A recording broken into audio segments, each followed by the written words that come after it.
அனைவருக்கும் வணக்கம். நேற்றைய தினம் தமிழக அரசு நடத்திய பாராட்டு விழாவில் எனக்கு ஓவர்வெல்மிங்னால பேச்சு வரல. ஓவர் ஜாயினால சரியா பேச முடியல.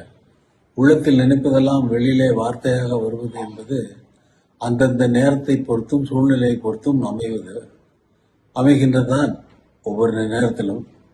ஆனால் நேற்று என்னவோ எனக்கு என்ன சொல்வது என்று தெரியவில்லை. அவ்வளவு ஆனந்தம். ஒரு பாராட்டு விழாவை இவ்வளவு சிறப்பாக ஒரு முதல்வர், ஒரு அரசு எந்த முனைப்பெடுத்து எல்லோரும் அரசு சார்ந்த எல்லா அமைச்சர்களும் எல்லா சீஃப் செக்ரட்டரியிலேருந்து அவ்வளவு பேரும் இன்வால்வ் ஆகிட்டு அதை கொண்டு செலுத்தினது ரொம்ப என்னால் நம்ப முடியாத ஒரு சூழ்நிலையின் காரணமாக தான் எனக்கு ஓவர்வெல்மிங்கில் சரியான பேச்சு வரல. நான் கூட முதல்வரை கேட்டேன், எதுக்காக மேலே இதை பண்ணுறீங்க அப்படின்னு சொல்லி. அது பல பேர் பல விதமாக நினைக்கலாம். அதுக்கு என்ன காரணம்? இவ்வளவு அன்பு செலுத்துவதற்கு நான் என்ன செய்தேன் என்பது நான் போட்ட இசையாக இருக்கலாம். அது வேறு சமாச்சாரம். அது அவர் தான் சொல்ல முடியும். அதனால எனக்கு நான் இதையெல்லாம் எதிர்பார்க்கிறவன் அல்ல.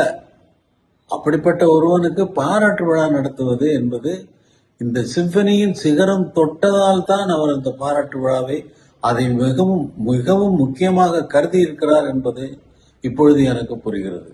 ஒரு உலக சாதனை படைத்த ஒரு தமிழனை பாராட்டுவது என்பது தமிழக அரசின் கடமை என்று அவர் கருதி இருக்கிறார் என்றுதான் நான் நினைக்கிறேன். முதல்வர் அவர்கள் என்னிடம் சில வேண்டுகோளை வைத்தார்.